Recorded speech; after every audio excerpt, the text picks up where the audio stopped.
감사하며 또 온 민족이 어린이들을 바른 길로 인도하고자 하는 새로운 마음을 가지면서 어린이 주일을, 어린이날을 지키고 있습니다.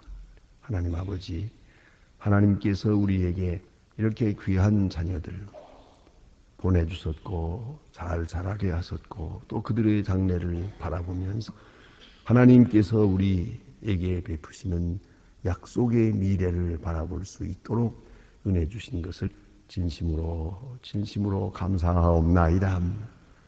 생명은 주님의 것이요 주께서 허락하고 주께서 주신 줄 압니다. 원하옵는 것은 그들에게 보여야 할 것을 보여주고 가르쳐야 할 것을 가르치고 들려주어야 할 하나님의 말씀을 바르게 들려줄 수 있도록 인도해 주시기를 간절히 기도하옵나이다. 이 어린이들이 자랄 때에 넉넉한 정신적 영향을 얻을 수 있게 하옵소서.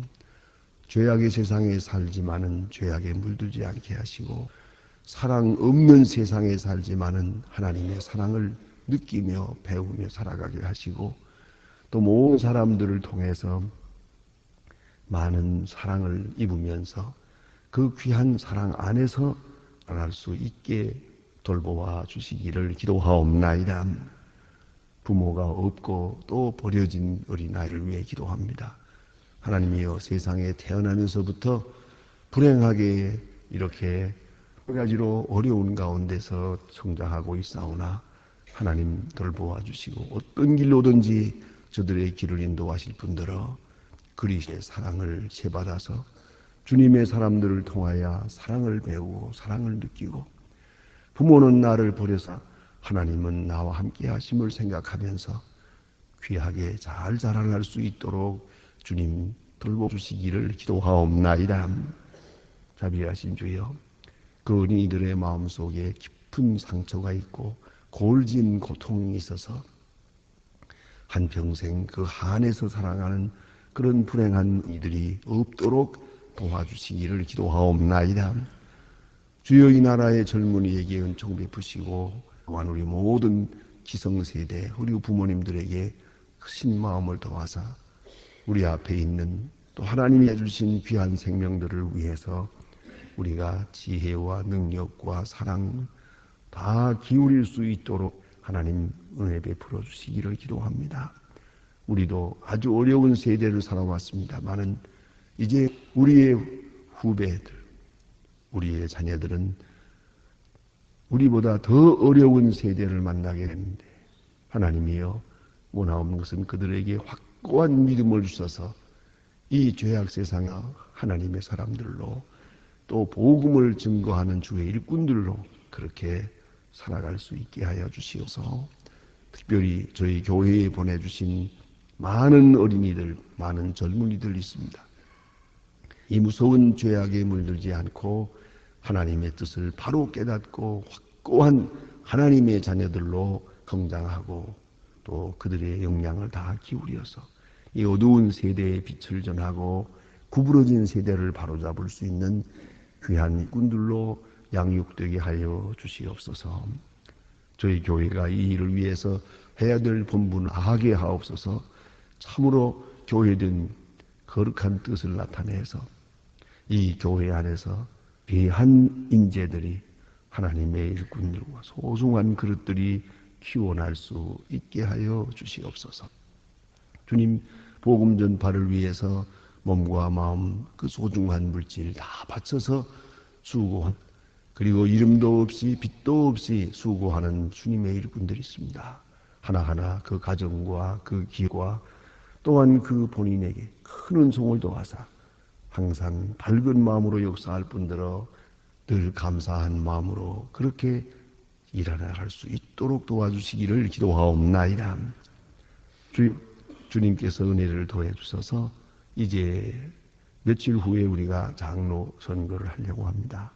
하나님이 지명하시는 사람, 하나님이 기뻐하시는 사람을 세워주시고 이 일로 인하여 우리 교회가 다 같이 은혜 받고 또 본인들에게도 크게 은혜되는 그런 귀한 행사가 되게 하시고 이 일로 인하여 주님이 하시는 뜻을 이루게 하여 주시옵소서. 바라옵는 것은 이 나라를 지켜주시고 이 혼란과 또 근심 걱정에서 주여 온전히 구원하여 주시기를 기도옵나이다. 경제, 정치, 문화, 교육 하나하나가 다 지금 흔들리고 있습니다. 저것이 어느 방향으로 흔들리며 어느 방향으로 변해가고 있는지조차 알 수 없는 혼탁한 가운데 있사오니 주여 하나님께서 함께 계셔서 모든 인간들의 노력을 물리치고 하나님의 뜻만이 온전하게 이 민족 앞에 나타나 주시기를 간절히 기도하옵나이다. 대통령에게 지혜와 총명, 권능을 더하시고 지도자들에게 확실한 믿음과 거룩함을 주시고 바른 판단력을 주시며 또한 온 국민이 서로 하나 되게 하시고 한마음 한뜻 되어서 어려운 난국을 함께 타개해 나갈 수 있게 하옵소서. 정직하고 성실하고 부지한 백성 되어지기를 기도하옵나이다.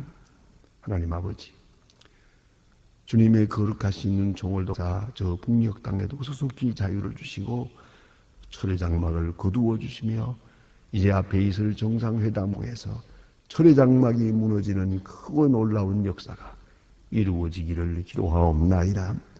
바라온 것은 북한에서 오늘도 울부짖는 성도들의 간절한 기도를 들어주시고 우리가 저 위에서 보내는 아름다운 이 헌금과 또 성금들이 그들에게 큰 위로가 되고 오늘도 큰 힘이 될 수 있고 그리스도의 사랑을 느낄 수 있게 하옵소서. 온컨대 해외에 있든지 영중에 있든지 군문에 나가 있는 젊은이들, 공부하는 자녀들이나 수양회에 나가 있는 우리 젊은이들 다 하나하나 도와주시고 주 은혜 가운데서 이 날이 복되게 하옵소서. 특별히 오늘도 병중에 있는 자들, 부물 당한 가정이 있사오니 하나하나 돌보아 주시옵소서. 주여 이 날이 복되게 하시고 특별히 어린이들에게 행복하고 가장 복된 날이 되게 하여 주시옵소서. 주 예수 그리스도의 이름으로 기도드립니다. 아멘. 하나님의 말씀은 계속해서 우리 예레미야 12장 보겠습니다. 예레미야서 12장입니다.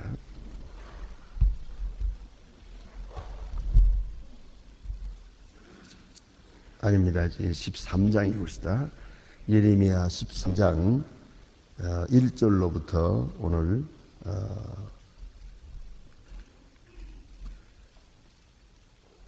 1절로부터 11절까지 보게 됩니다. 예레미야 13장 1절로 11절입니다. 지금 다 같이 저와 같이 한 목소 봉독하시겠습니다. 여호와께서 이같이 내게 이르시되 너는 가서 배를 타서 내 다리에 띄고 물에 뛰지 말라 하시기로 내가 여호와의 말씀대로 띠를 사서 그의 여호와의 말씀이 다시 내게 임하니라. 가라사대 너는 사서 내게 허리에 띈 자식을 일어나 유브라데로 가서 거기서 그것을 바위 틈에 감추라시기로 내가 그 백성대로 가서 그것을 유브라데 물가에 감추니라. 여러 날 후에 여호와께서 내게 이르시되 일어나 유브라데로 가서 내가 내게 명한 그 감추게 한 이 띠를 취하라 하시기로 내 유브라데로 가서 그 감추었던 곳을 파고 띠를 취하 띠가 썩어서 쓸데없이 되었더라. 여호와께서 말씀에게 임하니라. 가라사대 나 여호와가 말하노 내가 유브라데의 교만과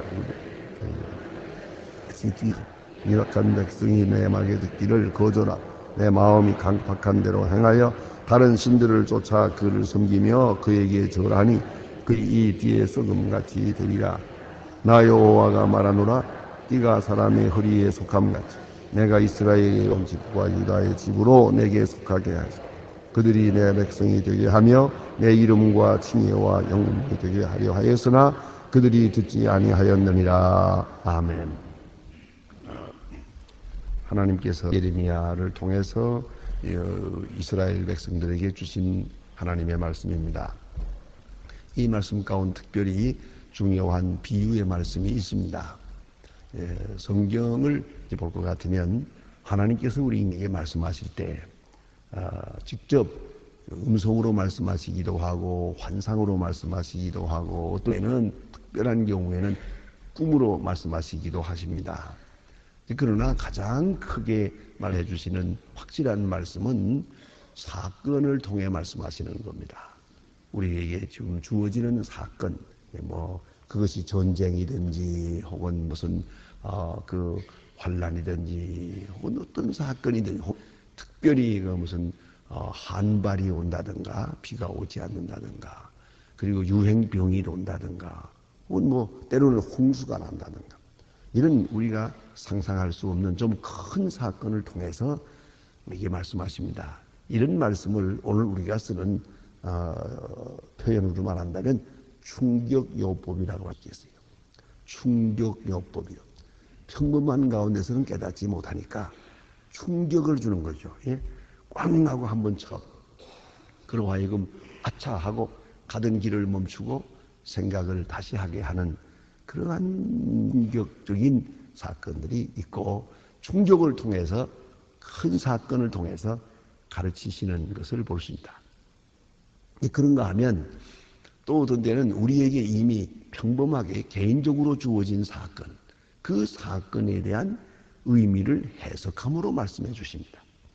내가 지금 처한 처지가 지금 뭔지 모르고 있는데 그것이 이러한 의미가 있는 것이다. 그 의미를 설명해 줍니다.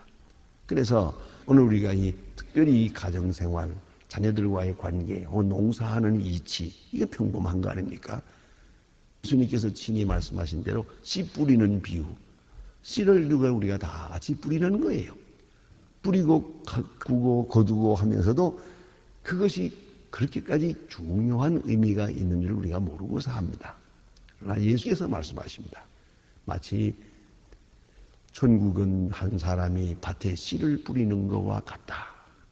그러니까 우리가 씨 뿌리고 거두면서 늘 그런 생각을 하면서 영적 진리를, 영원한 진리를 생각하면서 했어야 했던 거죠. 그러나 우리가 그렇게 생각하지를 못했죠. 그래서 어린아이들에게 우리가 젖을 먹일 때에도 먹인다 하게 되면 말씀의 도의 젖을 먹어야 한다. 이 젖을 먹어야 우리는 살 수 있는 것이다. 어린아이들은 다른 거 다 아무것도 안 먹어도 돼요. 오로지 젖 하나만 가지고 충분하거든요.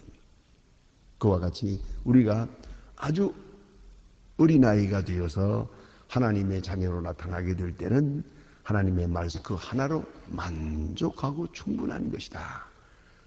이렇게 모든 우리가 향하는 일상적 생활 속에, 그 속에도 계시가 있고 하나님의 말씀이 있음을 우리에게 깨우쳐 주십니다. 그러나 때때로는 좀 더 다른 사건이 있습니다. 그것은 사건을 하나님이 친히 명령해서 만드는 겁니다. 사건을 친히 만들어요. 이제 예레미야에게 어떤 때는 다시 말씀합니다. 네가 멍에를 만다.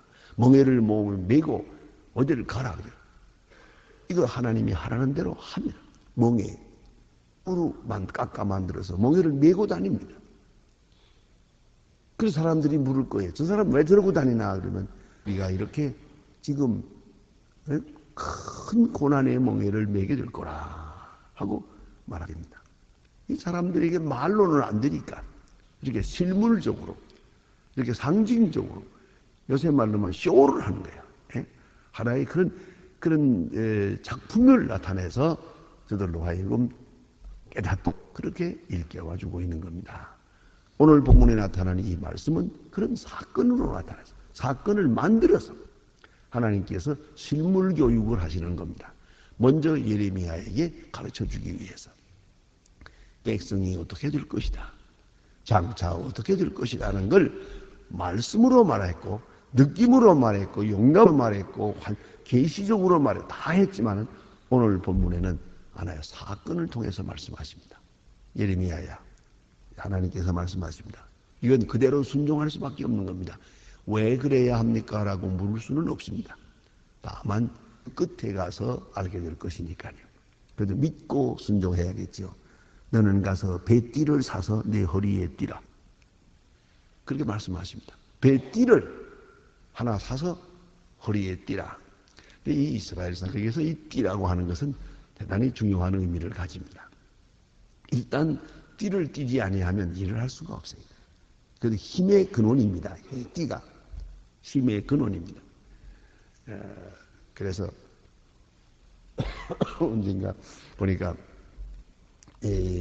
젊은 후배가 목사 안수를 받는데 받을 때 그 선배가 후배에게 선물을 하는데 선물이야말로 무슨 뭐 돈으로 뭐 값비싼 거래야만 좋은 건 아니거든요. 무엇을 선물했냐면 아주 좋은 허리띠를 하나 줬어요. 그리고 거기다가 겸손으로 허리띠를 띠라 그랬어요. 아주 한평생 기억할 만한 그런 얘기죠. 허리띠. 그런데 우리도 띠가 있지 않습니까? 이를 띠지 아니하면 일할 수가 없어요. 그런데 이 허리띠, 특별히 여러분 보시는 바와 같이 그 이스라엘 사람들의 옷은 이렇게 좀 폭이 넓은 거거든요. 이렇게 지금 우리처럼 옷처럼 이렇게 아니고 그냥 그래서 피를 그저 천을 몸에 감듯이 그렇게 만든 거란 말이에요. 그러니까 그냥 척 섰을 때는 쭉 늘어져서 보기가 좋지만은 이걸 움직이려고 하면 안 되거든요. 지금 우리 한국에서 지금 우리 풍속 가운데에 그 한복을 입은 것과 같아요. 한복이나 두루마기를 입었다고 생각해 보세요. 입고서 어떻게 일을 하겠어요? 그러니까 우리가 이 명절 때나 이런 때 우리 가정 부인들 볼 것 같은 남편이 넥타이로다가 떡 허리띠를 매는 얘기야. 이 허리띠를 매고야 뭐 일을 하지. 그렇지 않고는 이 벌렁벌렁하고 이거다 뭐 여기저기 묶고 뭐 이거 안 되거든요. 그래서 허리띠를 묶어야 된다. 이스라엘 사람들의 풍속이 그 비슷해요. 그래서 허리띠, 힘의 상징이에요. 특별히 군인에게 있어서는 이 허리띠는 매우 중요한 겁니다. 그래서 이 군복을 다 입었지만은 마지막에 허리띠를 잘 이렇게 질끈 매놓고야 전쟁에 임할 수가 있어요. 허리띠는 힘의 상징이에요. 또 그러다 보니까 이 허리띠는 영광의 상징이기도 해요. 거기다가 장식을 해요. 그래서 허리띠 그 사람의 신분을 말해줘요. 이제 귀족은 어떤 모양으로 또 여러분 우리나라의 사극의 같으면은 그 대신들, 예, 지금으로 말하면 장관들이죠. 대신들이 입은 옷, 거기에 또 이 띠가 있잖아요. 예? 가슴에 붙인 흉패처럼 커다란 넓게 해가지고 거기다가 뭐 많은 그림을 수놓아가지고 이렇게 한 게 있어요. 그 허리띠가 그 사람의 계급을 말하는 것이요. 우리나라에도 옛날 한 거 보면은 호랭이를 그린 거는 무관이고 학을 그린 것은 문관이고 그래서 문관, 무관 거기 다 거기에 허리띠에 장식이 되어 있어요. 허리띠가 힘의 상징이요, 신분의 상징이요, 영광의 상징이에요. 영광의 상징이요. 또 자기가 무엇을 해야 할 것인지 기능에 대한 상징. 그게 상징이라고 볼까. 이런 허리띠가 있거든요. 근데 하나님께서 배로 만든 허리띠를 하나 내가 그 허리에 차라. 그리고 여기 보니까 물에 두지 말라 그러는데 이건 물에 적시지 않도록 하라 그러는 거예요. 어떤 일이 있어도 물에 적시지 않도록 허리를 띠라. 그리고 하나님 말씀하시기를 너는 사서 네 허리에 띈 이 띠를 가지고 일어나 유브라데로 가라. 유브라데 강가에 유브라데까지 가라. 그리고 바위 틈에 이것을 감추라 그랬어요. 바위 틈에다 감추었습니다. 이거야말로 왜 이렇게 하는지 알 수가 없죠. 하라니까 그대로 따라서 합니다. 이제 언젠가는 이 모든 것이 무엇을 의미하는가를 알게 되십니다. 바위 틈에 감추고 돌아왔습니다. 하나님의 명령대로 할 뿐입니다. 또 명령대로 기다립니다. 얼마 후에 다시 가서 감추했던 그 허리띠를 가서 찾아보라. 보았더니 이것이 완전히 썩어서 여기 보니까 썩어서 쓸데없이 되었더라 그랬어요. 완전히 썩어서 쓸데없이 되었더라. 이게 썩을 수가 없거든요. 틈에 두었는데 왜 썩어요? 아주 몇백 년 간다면 몰라도 썩지 않을 거고 또 물에 적시지 않았기 때문에 썩을 이유가 없어요. 다시 말하면 썩을 이유가 없는 이 허리띠가 썩었어요. 그래서 쓸모없이 되었다. 이게 말합니다. 이렇게 했을 때 이 예레미야가 놀랐겠지요. 왜 이렇게 썼지요? 마치 그 예수님께서 무화과 나무가 열매가 없을 때 이것을 저주했습니다. 다음날 아침에 지나가면서 보니까 무화과 나무가 말랐어요. 다 아주 뿌리서부터 깨끗이 말라버렸어요. 아주 고목나무가 됐어요. 자, 이 나무가 어째 이렇게 말랐습니까? 하고 묻잖아요. 그때 예수님께서 대답을 하십니다. 그와 같이 오늘 본문에 여겨 주신 말씀도 이 지금 썩은 허리띠를 보고 깜짝 놀랍니다. 이제 여호와께서 말씀하십니다. 나 여호와가 말하노라. 내가 유다의 교만과 예루살렘의 큰 교만을 이같이 썩게 하리라. 마치 화려한 허리띠, 아주 신분이 높고 지체 높은 사람의 허리띠, 보증한 것이죠. 그런데 그것이 아주 썩어서, 당적에서 썩어서, 며칠 사이에 썩어서 못 쓰게 되는 것 같이 내가 이 백성을 심판하리라. 아주 실물교훈을 합니다. 이제 예레미야는 아마 이 충격적인 사건을 오래오래 기억할 겁니다. 이건 수가 없을 것입니다. 그리고 많이 슬플 것입니다. 아니, 이렇게 화려하고 좋았던 허리띠가 이렇게 썩어서 못 쓰게 것 같이 이렇게 된다고? 이 민족이 이렇게 될 것이라고? 기가 막힌 얘기입니다. 하나님의 심을 이 허리띠, 썩은 허리띠를 상징을 해서 이렇게 가르쳐주고 있습니다. 이 악한 백성이 내 말을 듣기를 거절하고 그 마음에 강팍한 대로 행하며, 그래서요, 그 마음이 회개할 줄 몰라요. 강팍하다는 말은 굳어졌다는 말이에요. 마음이 강팍하고 악한 가운데 가고 있었다. 그런 거로 나는 이들을 이렇게 썩은 허리띠를 만들 것이다. 이렇게 비유적으로 말씀합니다. 이 띠에 쓸데없음까지 되리라. 참으로 슬픈 이야기입니다. 예? 이 사람들이 강팍하고 회개하지 아니하고 오랫동안 하나님의 말씀을 들으면서도 끝까지 교만해서 회개하지 않기 때문에 하나님께서 심판하시겠다 합니다. 여러분, 죄라고 하는 것은 언제나 이래서 세 단계로 이루어지는 거예요. 일단 죄를 짓는 죄예요. 둘째는 죄를 반복하는 죄예요. 처음에는 모르고 지을 수도 있어요. 그러나 그 다음에는 알고 짓는 거예요. 그리고 죄를 은폐하기 위해서 더 큰 죄를 짓는 거예요. 이렇게 죄를 짓게 되고, 그 다음에 세 번째는 뭡니까? 회개하지 않는 죄예요. 마지막에는 이 회개하지 않음으로 망한 거예요. 소돔과 고모라 왜 망했냐고 물으면 물론 죄 때문에 망했죠. 그러나 마지막에는 회개 안 하기 때문에. 왜 예루살렘이 망했다? 회개하지 않았기 때문에. 왜 가룟 유다가 망했는가? 그것도 마지막에 회개할 기회를 하나님이 주었지만 끝까지 회개하지 않았기 때문이에요. 그럼 왜 회개하지 않았는가고 물은다면 그 대답은 교만하기 때문입니다. 이걸 알아야 합니다. 또 다르게는 믿음이 없기 때문입니다. 교만하기 때문에 믿음이 없고, 믿음이 없기 때문에 하나님의 말씀을 들을 수가 없어요. 그러니까 어떤 때는 회개하려고 해도 할 수가 없어요. 그런 게 있잖아요. 내가 가서 잘못했습니다. 그런 말 하고 싶어요. 그거 내 잘못이었다고 이렇게 말할 수 있죠. 그런데 그 말을 못 하겠어요. 입이 떨어지질 않아요. 그런 말 하겠다 생각했다가도 딱 만나면 하고 싶지 않아요. 왜요? 교만해서 그래요.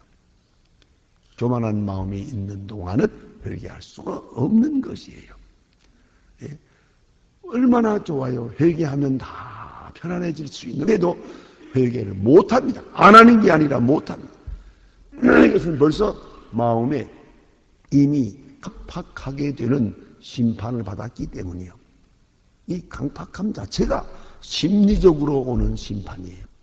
마음이 굳어지는 그것 자체가 이미 심판받은 거예요. 그래서 오늘 성경 말씀은 이런 결론을 짓고 있습니다. 이 한 백성이 내 말을 듣기를 거절하고 그 마음이 강팍한 대로 행하며 다른 신들을 쫓아 그를 이며 그에게 절하니 그들이 이 띠에 썩음같이 되리라. 이 띠에 썩음같이 되리라. 참으로 슬픈 메시지입니다. 허리띠는 모든 것의 아주 근본이 옵시다. 허리띠를 띠고야 일할 수 있게끔 되어 있어요. 힘의 근원이요, 영광의 근원이요, 신분의 근원이요. 이런 화려한 것이요. 더구나 술을 놓아서 만든 이런 고급 그런 허리가 있었다. 그러나 이것이 다 썩어서 못 쓰게 되었다. 썩은 허리띠 무엇에 쓰겠습니까? 하나님께서 이제 말씀하시는 그 슬픈 메시지를 한번 들어봅시다. 나 여호와가 말하노라. 11절입니다. 다 같이 한번 다시 읽을까요? 11절 말씀을 함께 읽겠습니다. 나 여호와가 말하노라. 하나님의 허리에 속함같이 내가 이스라엘 온 집과 유다 온 집으로 내게 속하여 그들에게 내 백성이 되며 내 이름과 칭예와 영광이 되게 하려으나 그들이 듣지 아니하였느니라. 허리띠가 사람에게 속한 것처럼, 그리고 사람으로 하여금 힘있게 하고 영광되게 하듯인데 그럴 수가 없어요. 이 백성이 내게 허리띠와 같았다. 백성이 내게 속한 것이었다. 그리고 나는 그들의 하나님이 되고 그들은 내 백성이 되려고 이렇게 영광된 생을 사는 그런 백성을 되게 하려고 했는데, 그러나 그들이 내 말을 듣지 않았다. 그래서 하나님 본래의 소원은 내 이름과 칭예와 영광이 되게 하려 했다. 이스라엘 백성이 하나님께 속할 때, 하나님을 의지하고 살 때 이스라엘 백성은 하나님으로 인해서 영광을 얻습니다. 그렇죠? 나라가 커서도 아닙니다. 솔로몬 때나 다윗 때 늘 그렇지 않았습니까? 온 나라, 온 세계가 생각하기를 하나님이 함께하는 나라, 하나님이 함께하는 사람, 하나님이 지명에 기름 부어 세우신 왕, 이를 생각할 때에 누구도 쳐들어온 사람이 없어요. 감히 군사 몰고 그 백성을 대항하지 못했단 말이에요. 이스라엘이 이스라엘 된 것은 하나님의 백성이라는 하나 때문이에요. 하나님의 백성의 영예, 하나님이 함께 하시는 지혜, 그것만이 이스라엘 그 존재의 근본이거든요. 그런데 오늘 본문대로 내 이름과 내 칭예와 영광이 되려 하였으나 그들이 듣지 아니하였느니라. 그런 거로 썩은 허리띠가 되게 하리라. 아무 쓸모가 없죠. 썩고 나면 허리띠도 아니죠. 허리띠 구실을 할 수가 없죠. 네, 하나님께서 이렇게 확실하게 증거하십니다. 생각하면 우리 주변에도 우리 앞에 있는 모든 사건 속에도 이러한 상징적 사건, 이러한 계시적 의미가 있는 사건들이 많이 있습니다. 그걸 알아야 합니다. 때로 우리가 병들 때도 있고 병원에 입원할 때도 있습니다. 그 사건 하나, 많은 말씀을 우리에게 주십니다. 두고두고 생각할 말씀을 우리에게 주십니다. 그러니까 이렇게 우리 주변에 있는 사건들을 통해서 또다시 하나님의 말씀을 가까이 들으면서 살아가야 할 것입니다. 기도하십시다.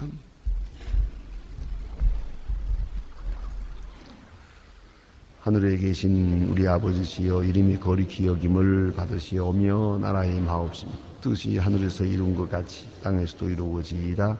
오늘날 우리에게 일용할 양식을 주옵시고 우리가 우리에게 죄진 사해 준 것 같이 우리 죄를 사하여 주옵시고 우리를 시험에 들게 하지 마옵시며 다만 악에서 구하옵소서. 내게 나라와 권세와 영광이 아버지께 영원히 있사옵나이다. 아멘. 자유로이 기도하시다가 마치겠습니다.